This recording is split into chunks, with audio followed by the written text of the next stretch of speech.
Hey, what's up, guys? Andrew17 here once again with another video. Carlos Ancelloti back at Real Madrid. And I got a couple of interesting topics to hit here. Obviously, Ancelloti won the Champions League, Real Madrid.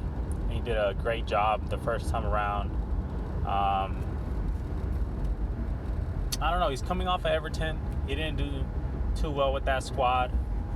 But obviously his credentials speak for themselves, and it's not like we're, Mourinho, who has failed many times after. I wouldn't say Ancelotti necessarily failed. He just didn't really do much more than what Everton normally do, without having him as a coach. So he's back at Real Madrid, but I think there's something important here to talk about that I have been thinking about for some months now, and I think it'd be interesting to talk about. So I guess I want to start off with, what is Ancelotti's hiring signal to me at Real Madrid? Because I think there's much more to read into this than just the hiring, right? So to me, what I see besides just the cover is Real Madrid are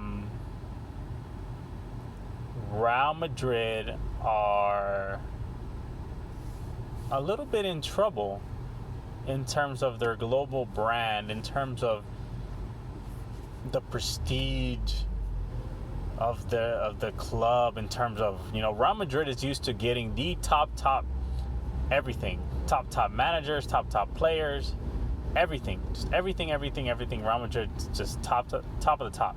Them and Barcelona. There was many managers available besides Ancelloti.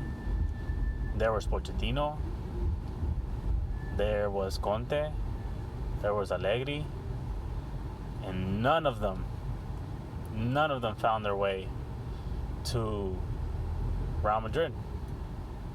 And I think about that, I'm like, why is that? Like, why is it that the best club in the world couldn't get these top guys? It almost seems like they struck out on all these guys, and they just said, oh, okay, well, Ancelotti, he'll come back, and he did a good job last time, so we know he'll come back.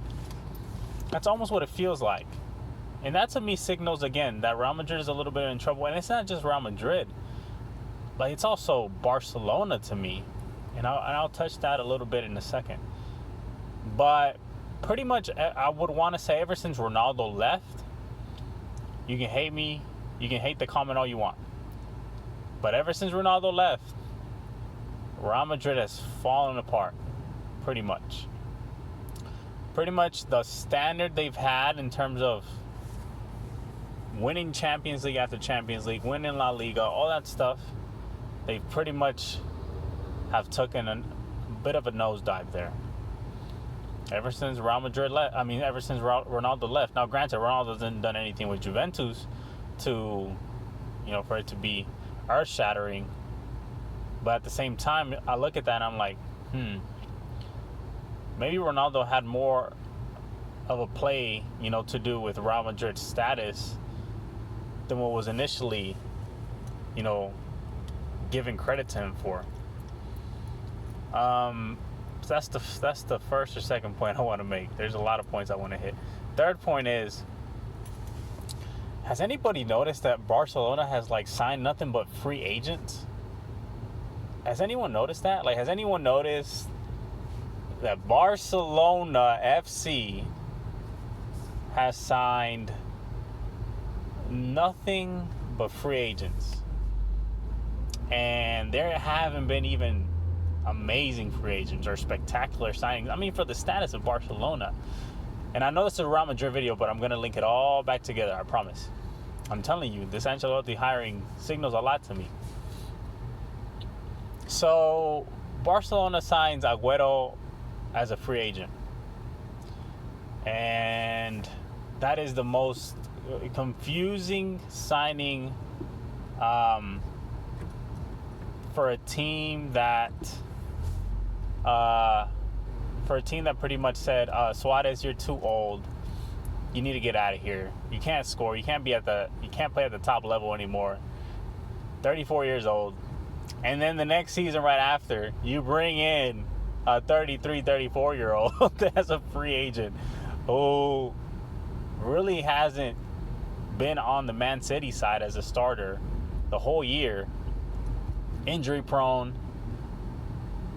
And you want to laud that as a big signing? I mean, because that's what they're doing. They're pushing it like it's a big signing.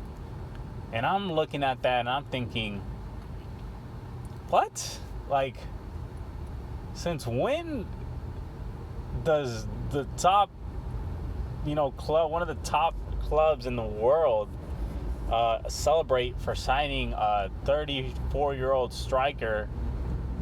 Forget about the whole Suarez thing, but just the 34-year-old striker who hasn't even been a top star, who's not even like a top star on his own team, let alone the world, right? But even on his own team. And then I think, okay, let's piece it all together here. So you have Barcelona signing all these free agents. They're not spending a dime, just free agents. Oh, there was that Super League, right? That European Super League to save the world, to save the soccer world, because the soccer world was in trouble.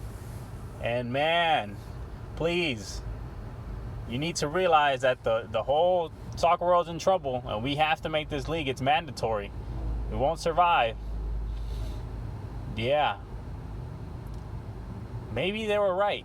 They won't survive. And when I say they won't survive I mean Real Madrid, Barcelona, and I believe Juventus was the other team that was still in it. But that to me tells me, okay, so these are the teams that still want to go ahead with the European Super League. Could it be that Barcelona, Real Madrid are in such financial crisis behind the scenes that they know they are in deep trouble in terms of just the status that they're used to having, which is the best clubs in the world. And this European Super League was really all about not saving the big teams or the soccer world or whatever.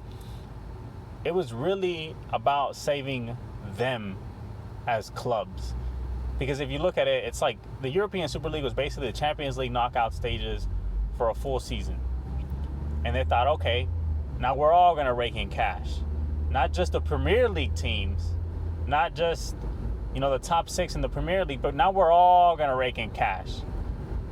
And now there won't be such a disparity between us and the Premier League teams. Now we're all going to rake in cash, right? So now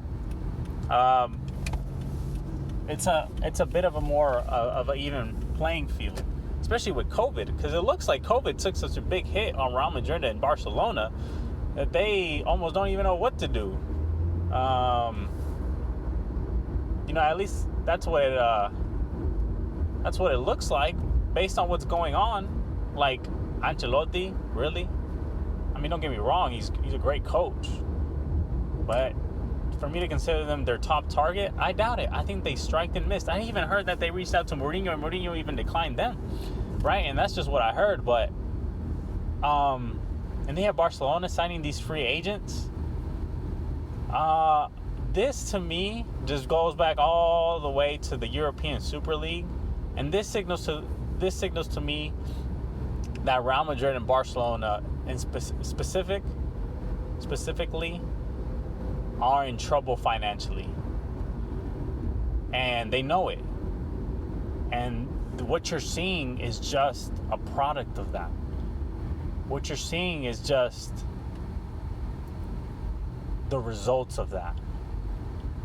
Forget about big signings. Like, this is what's going to come in the near future. Like, if they keep falling behind, because it looks like they know they're falling behind the Premier League teams.